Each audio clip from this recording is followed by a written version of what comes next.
Welcome back to the Looney Den. I'm Tobin, and I am ready for a tea party. How about you? You ready for a tea party? I'm ready.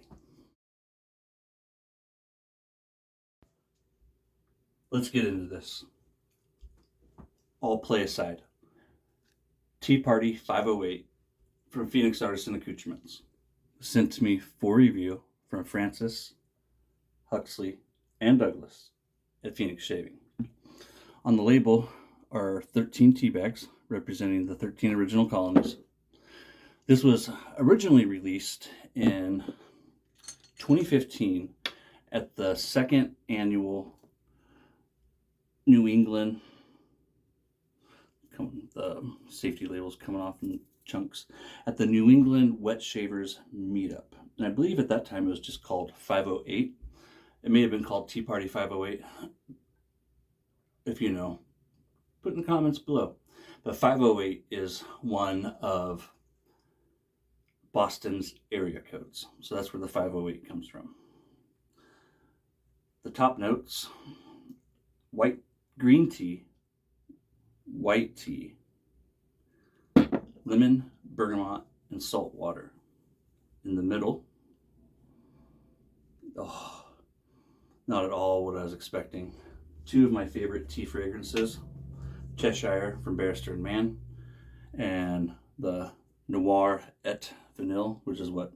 The Night of Vanilla. It's French, right? Leave it up to Phoenix Artisan Accoutrements. This is so much more than just tea.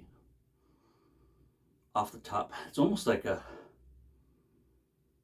not sage. Is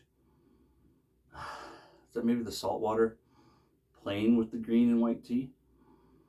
I don't know, but typical PAA fashion, I can already tell this is a not just from just looking at the scent profile alone, the notes, you can see it's going to be complex.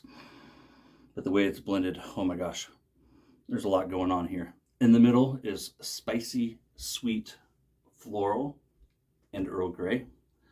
The base, I'm going to put some more over here. I'm digging this. The base is black tea, vanilla, musk, amber, and tobacco.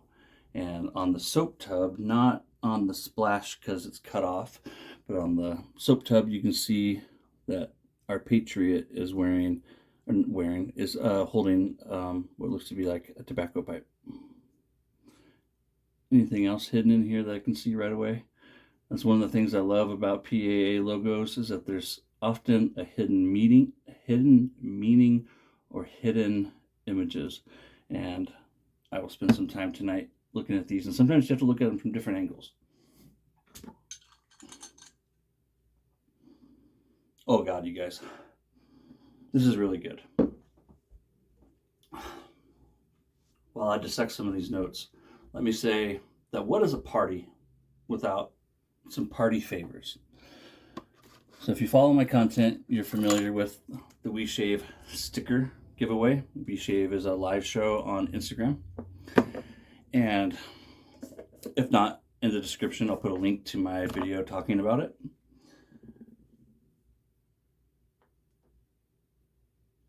I have a question. And so to enter the giveaway, oh, this is beautiful. This is amazing. It truly is. I'm going to love this fragrance. And to tell you the truth, I probably would have slept on this hadn't Doug sent it to me. And that would again have been to my detriment, because I'm already genuinely liking this fragrance. Oh God, you guys. This is another banger. Surprise. I'm going to whip this up. So here's my question. Squirrel brain. When I do reviews of fragrances, when I'm not familiar with the base, like Terry's or even Kodiak or Hathor that I just did from Dark Knight, it makes sense to me to share with you guys how it lathers.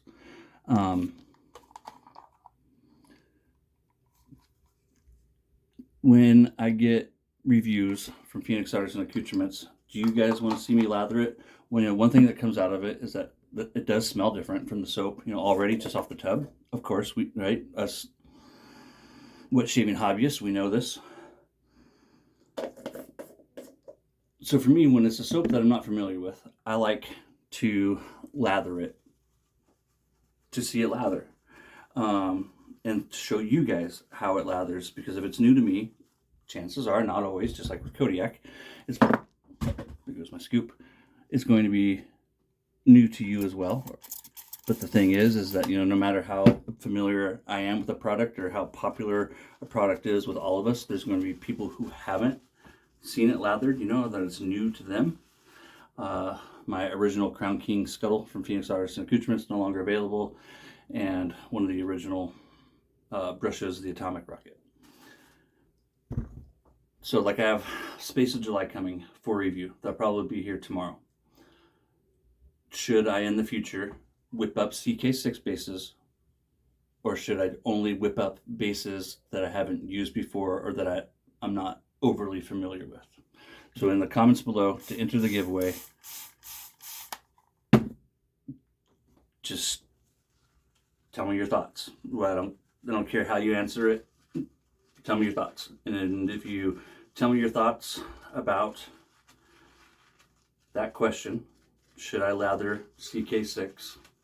Because, chances are Space of July is not going to be my last one. I hope it's not my last one. And if it is, so be it. But that's my question. Oh, God. And of course, this smells slightly different than the soap off the tub. Oh, holy bejeebus. Off the tub, I'm getting the musky. More the musk is more pronounced. Oh, God. This one's tough. Oh, still, it's amazing. I can already tell you right now that a good portion, a majority of women will enjoy this fragrance.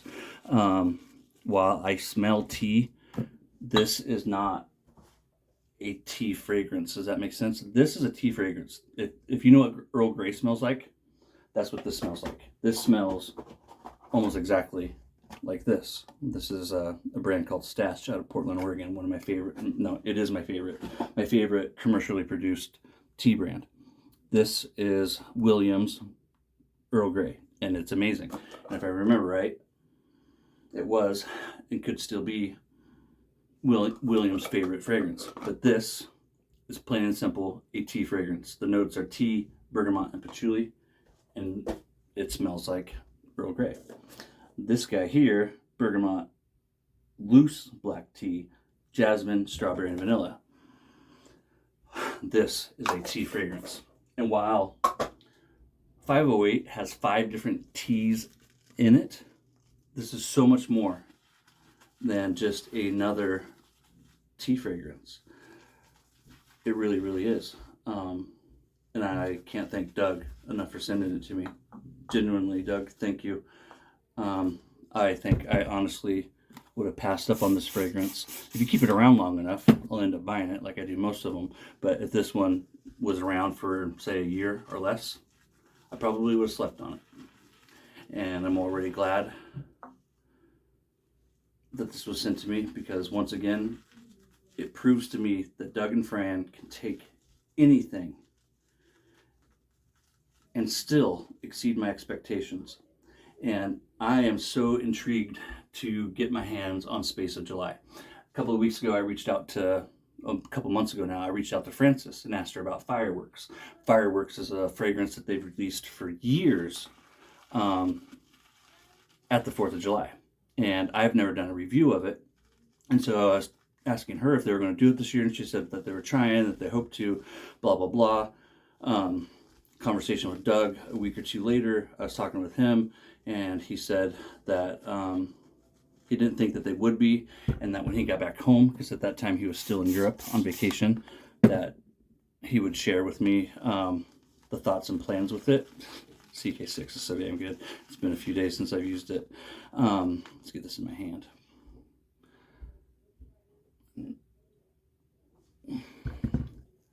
Space of July is this year's 4th of July fragrance. And I'll put the notes of it right up here, but it's going to be this woody hickory with spices, some char, and some cedar, I believe. Don't quote me, it's right up there.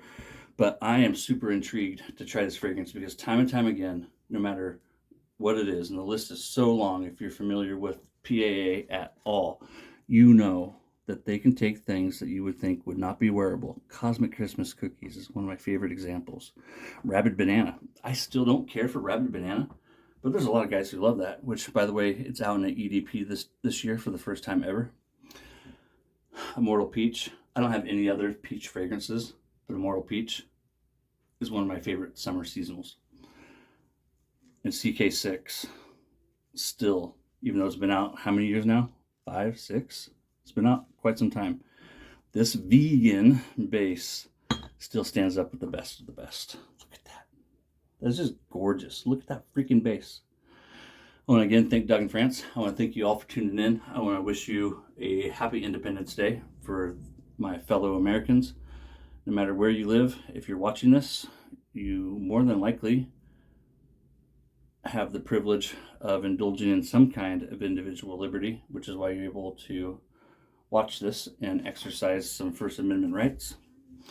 And too often, liberty and individual rights become something that we take for granted, or at least I do. And it becomes a little big thing, and it shouldn't be. It should always be a big thing, something that we are always grateful for. Two of my favorite quotes. One from Thomas Jefferson. The price of freedom is eternal vigilance, meaning that we always have to be wary of those who would seek to take our liberties. My other favorite quote, one of my many other favorite quotes from the Founding Fathers, Samuel Adams. For true patriots to be silent is dangerous. And so with that, I want to remind you of just how much of a big little thing our liberties really are, and that men and women like Iva, the real Tokyo Rose, Admiral Burr, who is another real guy. The real Tokyo Rose is named after a real woman. Admiral Burr. John Frum represents the Americans fighting in the Pacific. If you've never read the story on that, there is a great story on the sales page. And if I remember, I'll put a link to that description or that page in the description. Read it. Fireworks, pretty obvious. Home on the Range has been discontinued. I'm hoping we at least get it back for a little bit and have Home on the Range up there because of our God-given right to self-defense. And here in America, that is guaranteed by the Second Amendment in the United States Constitution. A privilege and a right. It's not a privilege, it is a right. You have a right to self-defense. So, focus on the big little things. Like seriously, this weekend, if you're like me and you take our liberties for granted, which is natural, we're so fortunate here in America, especially those of us who were born and raised here and have for multiple generations like mine. Thank you. Be safe. And hey, it's a holiday weekend. Thanks again, Doug and Fran. Thank you, Huxley. And I'll see you guys soon. Thank you. Hey, don't forget the question. Seriously, let me know. Should I be lathering this? It makes the video longer. But look at that lather. I love you. Love you long time, baby.